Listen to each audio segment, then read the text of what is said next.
Welcome to the From Lab to Patient, Garage to Market podcast with your host, Phil Crowley. In each episode, we will discuss professionals serving the tech startup market and the various issues of importance to those companies. You can find this show on all the major platforms, including YouTube, LinkedIn, Facebook, Apple Podcasts, Spotify, and on our website, CrowleyLawLLC.com. Now here's the host of From Lab to Patient, Garage to Market, Phil Crowley. Hello and welcome. Thanks for tuning into our podcast. We look to bring you leaders in life sciences and other technology areas who can share their perspectives on developments in those areas. Our goal is to give you perspectives on how to succeed, mistakes to avoid, issues to be aware of, all with a view towards demystifying the process of getting your great ideas to the market, hopefully to enrich the lives of thousands or even millions of people. Today, I'm delighted to have as my guest Peter Chmiel, who is the founder and CEO of Cutting Edge Consulting. It's a firm focused on practical applications of the most recent and most powerful elements of information technology. This is a tremendously exciting area, as you can well imagine. And it has many potential benefits, many potential risks, and a host of questions to be answered. Stay tuned at the end of our discussion because I'll ask Peter to give us a couple of tips, points to consider for you to help you make maximal use of these wonderful technologies and technology tools, and also to avoid some of the pitfalls that can occur as a result of using them. Peter, welcome. Hello, great to be here, Phil. Thank you so much for having me. Well, please tell us a bit about your background and the pathway that took you to what you're doing today. Sure. So I currently run and manage Cutting Edge Consulting, primarily working a lot with startups and small to medium-sized businesses, helping them with their AI and digital transformation. And my background is really in management and IT consulting, software development, and product management. But the one common theme across, my long career here is just a love for showing people how they can apply technology to solve business problems. And the technology changes, but that theme really doesn't change. So I love working with different technologies and showing people how they can really make an impact on their business by implementing these new technologies. That's good. Can you give us a couple of examples of how you've taken technology and helped your clients to apply it in a practical way to help themselves? Yeah. So, a couple years ago, I built a platform called Go NFT Yourself for people to buy NFTs. Like if you remember, the NFT craze sort of went crazy about 4 or 5 years ago. And I truly believe in the process of start with the user experience first and then figure out the technology. Just let me make one point for those who are not familiar with the term. An NFT is a non-fungible token. And why don't you talk a little bit about what that is for those who may not be familiar with the concept? Sure. It's a way to sort of record ownership and track transactions on a blockchain. The same thing that allows people to buy and sell cryptocurrencies like Bitcoin and Ethereum is what allowed people to create NFTs, which were unique records of ownership. Think of it like the title to your house or the pink slip to your car, but now available on a transparent ledger where everyone could see who owns that asset. So it's like a public record of assets, just the same way as we record deeds in the county clerk's office, and then anybody can check the chain of title of a particular property. Correct. And you can see the transfer of ownership. So what I had did on this project is, again, starting with the user experience, is when I looked at other NFT marketplaces, the user experience was really confusing. People had to understand and buy crypto. They had to set up these wallets with these horrible user experiences.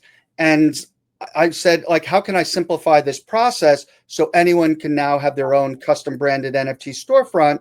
And we did that. We built a platform that allowed people to buy NFTs with a credit card, no crypto needed, and with one click sign up, enter your email address or click on your Google account to get a wallet and do this. And then we pioneered this and did a couple pilot programs across some different industries, like events, musicians, even political organizations, and had some minor success and some failures. But then unfortunately, sort of the whole market collapsed with a lot of the fraud and scams that were happening in the space. Yeah, that's one of the great dangers of new technologies, that is understanding it adequately to sort of control it so that people have confidence in it, and then understanding the workings. And my impression in terms of looking at blockchain technology and non-fungible tokens and crypto is that they're very sophisticated concepts that are difficult to explain in simple terms, but you seem to have a talent for doing that, particularly to your clients. Yeah, I think it's important to be able to demystify these technologies so that people are comfortable with them. You know, like I'm seeing this a lot with like AI. So for example, I even before this latest generation of AI tools came out, I was building virtual assistants and chatbots for customer support and inside of messaging apps. Even when I was at Verizon, I worked on a few AI virtual assistant related projects, and adoption, like I sort of said, adoption is going to, like I really thought adoption would take off when generative AI came about.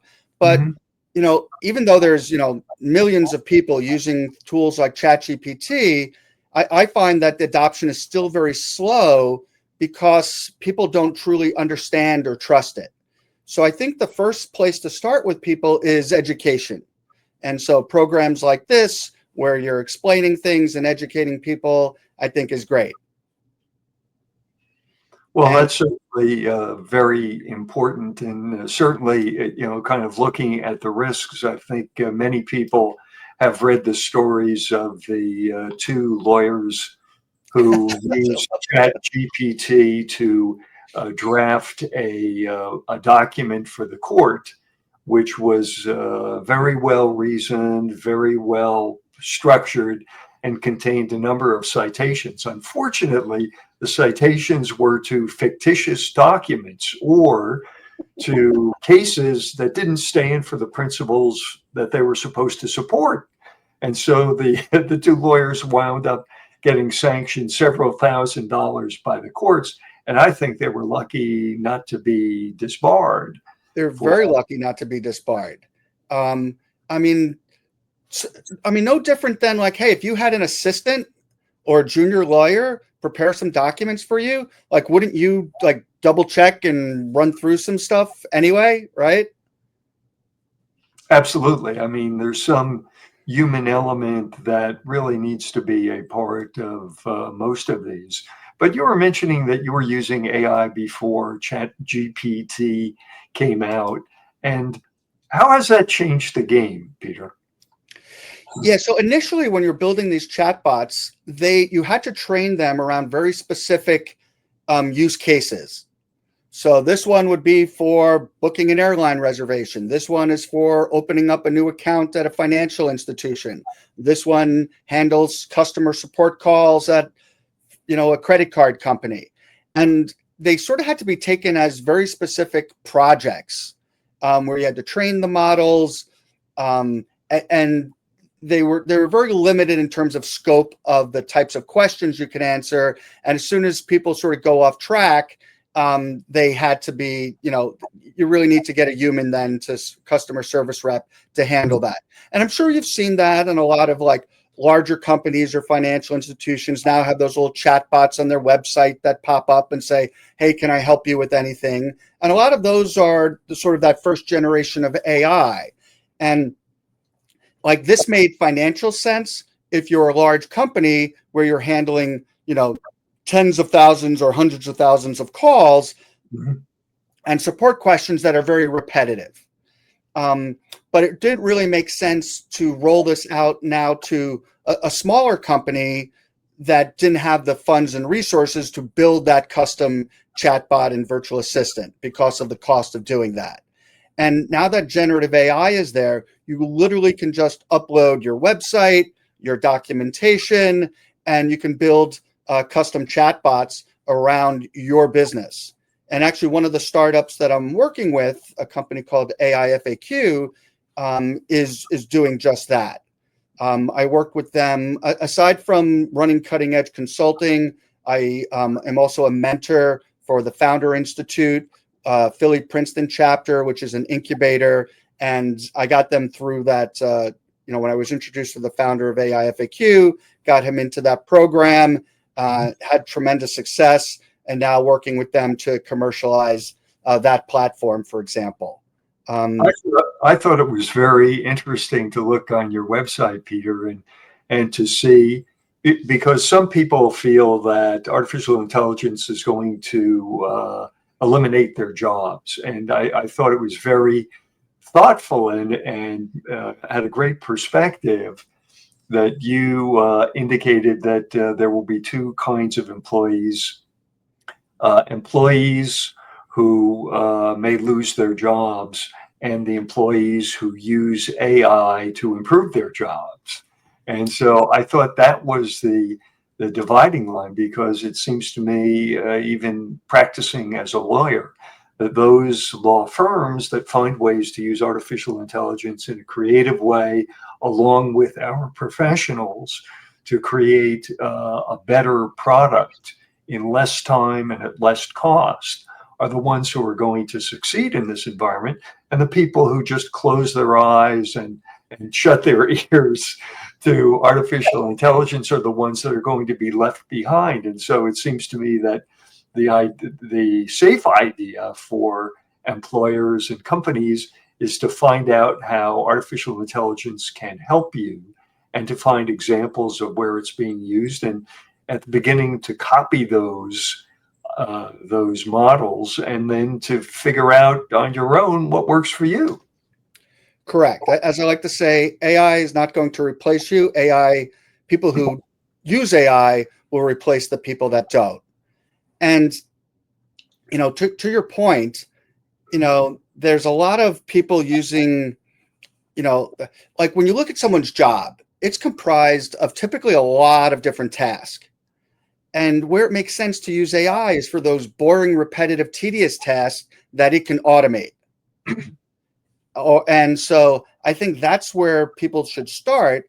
And so that then frees people up to work on sort of more productive, higher value work, where it's more creative, where it's more about building relationships, where it's more about, closing deals and connecting with coworkers and customers and spending time with them.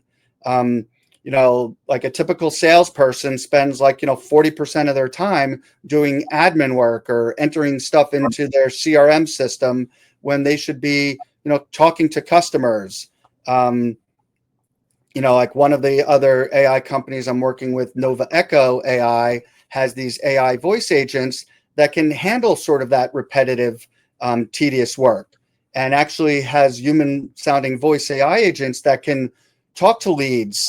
So if there's inbound calls, nothing goes to voicemail. They literally can answer every call or overflow that's handled, answer questions, and then actually direct and qualify leads and get them to the right person. So this can save, a ton of time and just be much more, a lot more effective and cost effective. And the beauty of this is now this is not just something that's available to big Fortune 500 companies with big IT budgets. Like this is making sense, and is now sort of a blue ocean strategy and opportunity to actually provide higher level of service for a cheaper price, opening this up to, small to medium-sized businesses that couldn't afford this in the past. Yeah, that's an amazing development, Peter. Peter, let me just take a moment here. I'd like to acquaint our audience with Crowley Law. We are a boutique law firm of experienced lawyers who are passionate about helping innovators in the life sciences and other technologies avoid being taken advantage of as they pursue their dreams. To take great ideas from the laboratory bench to the patient's bedside, or from the garage to the marketplace, to enrich the lives of thousands or even millions of people. I am a former research physicist, and so I know how hard it is to create new knowledge in the laboratory or in a workspace. And so I have a soft spot in my heart for those innovators. And as a corporate lawyer, a longtime corporate counsel for Johnson & Johnson, I know how difficult it can be to take even great ideas and bring them to the marketplace to create products and services. And so we have seen over the years many instances where innovators who are unprepared or who don't have the right advice get taken advantage of by vendors, by investors, and by others along the way, and wind up not really capitalizing on the value that they've been instrumental in creating. And so we really look to help our clients and those that rely on us to protect themselves from those sorts of things as they work their way to, as I say, pursue their dreams. And just remember, we're here to help. We have a very prolific website, CrowleyLawLLC.com, at which we have a load of useful resources for startups and technology and life sciences companies. And we welcome your using those and contacting us if you have questions at info@CrowleyLawLLC.com. Thanks. Back to Peter. Say, Peter, you were kind enough to let me try that artificial speech and bot. And what did you think? Did it sound human? Yeah, it was simply incredible. It sounded quite human, quite responsive, and I could certainly see how a smaller company that doesn't have a vast array of customer service representatives could use it very effectively to help people who call in to get to the right resources, or to a human being where they need some specialized sort of technological help or care or input. What other kinds of technologies do you see out there as sort of the hot technologies that we should keep on our radar scopes? So one of the things, so we talked a little bit about blockchain before, and I think there's going to be some interesting things where people combine blockchain with AI. As you mentioned, like with your lawyer case, the AI went a little off the rails and got a little bit creative there. And so what blockchain does is blockchain can create that sort of trust layer for AI. And what I mean by that is, because it's a public record and ledger, you could put data. So one of the big issues right now, and maybe you can discuss this from a legal perspective, is like a lot of these tools, these models are sort of going to become commercialized and commoditized rather. And it's really about the quality of the data that goes into them. Mm-hmm. And so, if they're just scraping the internet and just saying, oh, this is all public use, we can use it even if it's your copyrighted material. But what if now there were platforms where you could put the data on the internet, on the blockchain, to show ownership of it, and then allow people to use that in models, and then also based on the output that gets generated, be able to share, be able to monetize your data and decide like who gets paid for what.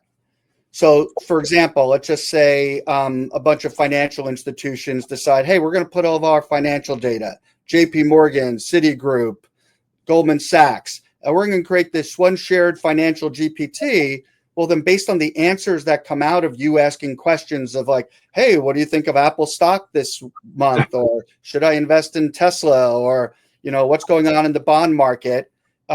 Based on where that data is coming from, you can then compensate the owners of that and create these sort of shared, data pools and track monetization that way. So I think you're going to see, creative ways of sort of applying and blending some of these technologies together. I see. And we talked about voice. I think voice is going to be the biggest thing because I think it stands to be maybe the primary way people interact with AI.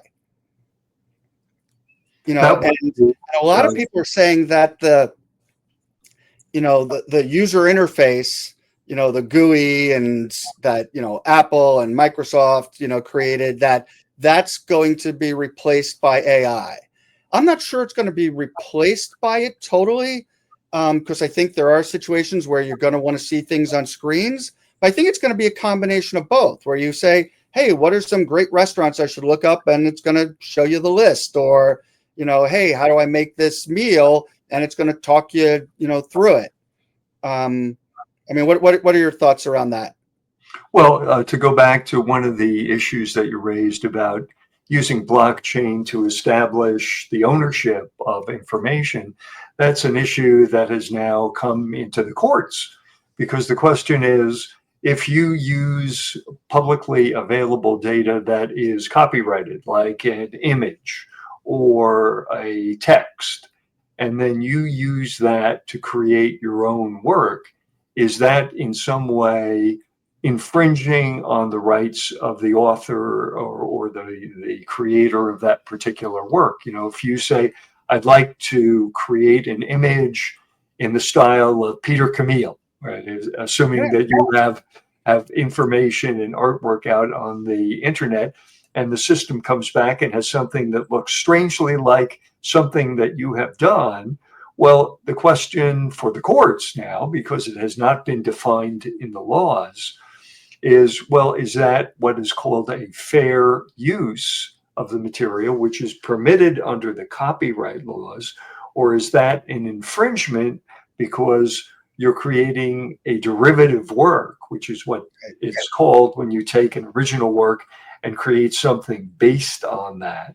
And so there are limits on the extent to which you can do that legally.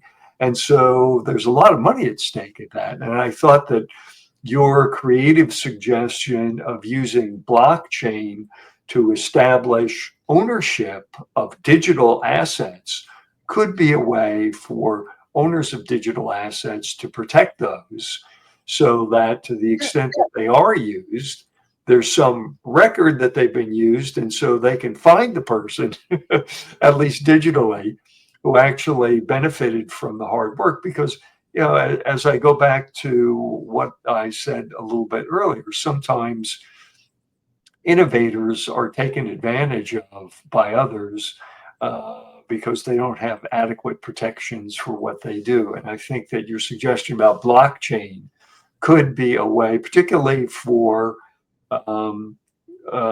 younger, smaller, less robust innovators, people without all that many resources, to protect the information that they create and that they're entitled to be compensated for. So I think that's a really interesting suggestion. Do you have any other suggestions for how you see blockchain might be used to accelerate progress or accelerate operations within a company? Well, I think it can.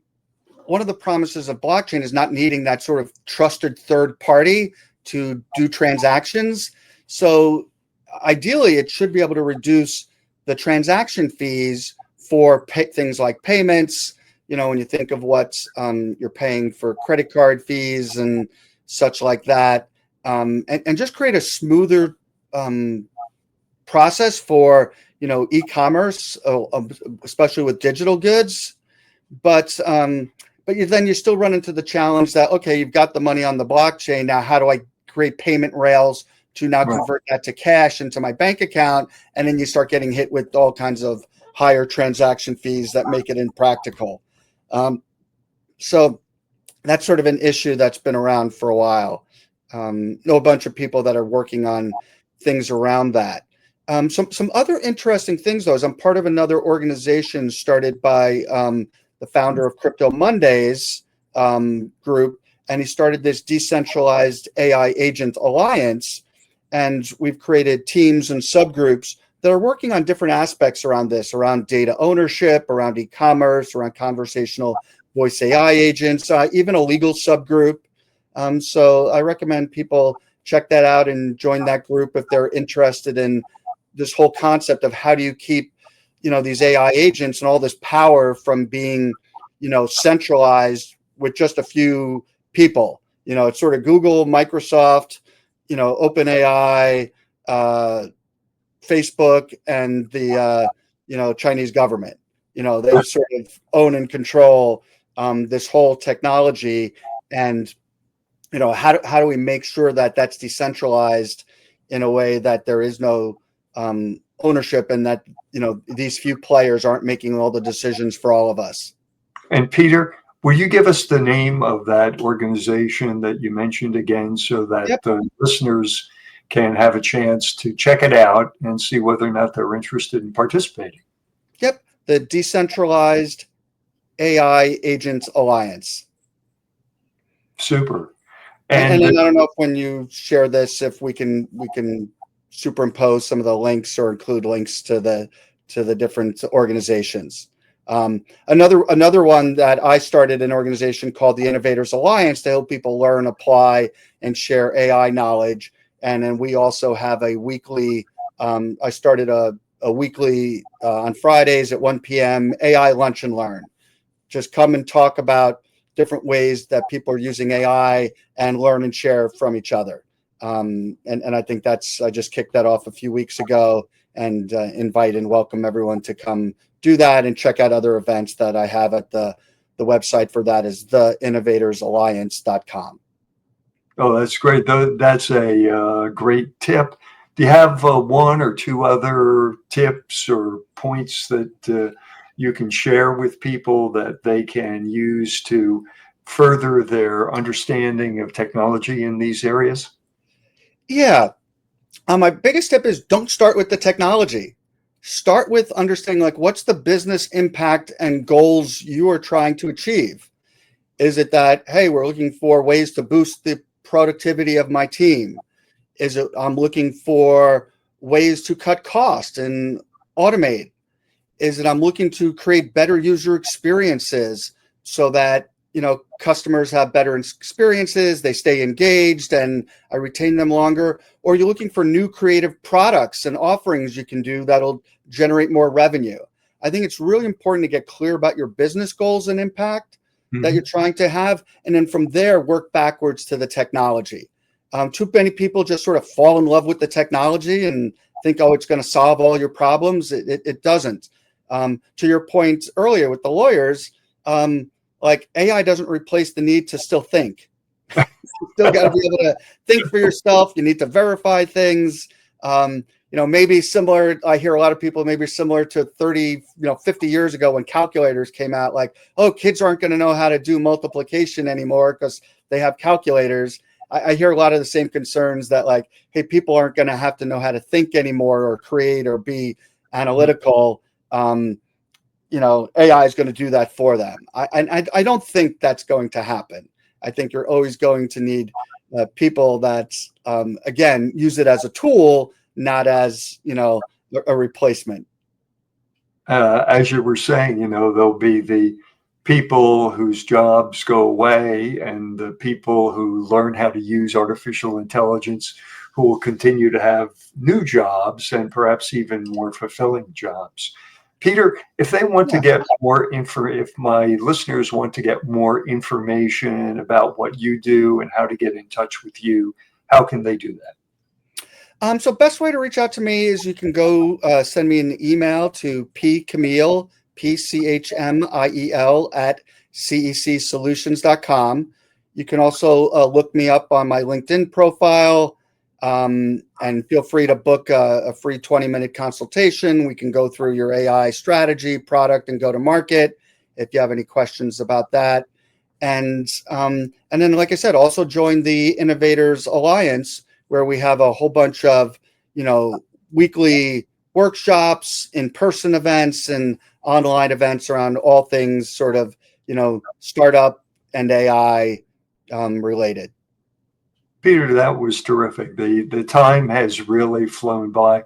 I want to thank you so much for sharing your perspectives on these fascinating areas that are going to have tremendous impact on our lives, both our lives as consumers as well as our lives as workers and professionals. And I hope that our viewers have gotten a lot out of this. Please remember our podcast. If you've enjoyed this podcast, please subscribe to the podcast. And just remember, at Crowley Law, we're here to help.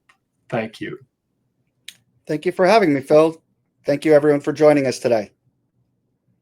You've been tuning into the From Lab to Patient, Garage to Market podcast with your host, Phil Crowley. You can find this show on all the major platforms, including YouTube, LinkedIn, Facebook, Apple Podcasts, Spotify, and on our website, crowleylawllc.com. If you found this information helpful, please subscribe, like, leave a positive review, and share with others.